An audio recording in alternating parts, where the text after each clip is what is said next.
In this video, I want to talk about how you can become an affiliate for Shopify. To do this, you want to head over to shopify.com/affiliates, or you can just simply Google it and select the affiliate page here. Once you're inside of here, you just want to press apply now, and you're going to have to fill out this little information. It takes about 5 minutes, and then you will have signed up.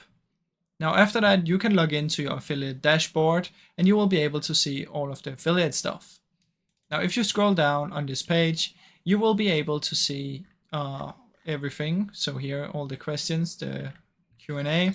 So you can see how you can join, how you can earn commissions, when you're paid, and all the stuff like this. So that is basically how that works, guys. You can also see the current payouts. So if I go to this page real quick and just let it load, you will be able to see affiliate earnings. So you can see here for how it works, everything with the affiliate. You can see here the payouts, and that is basically how that works, guys.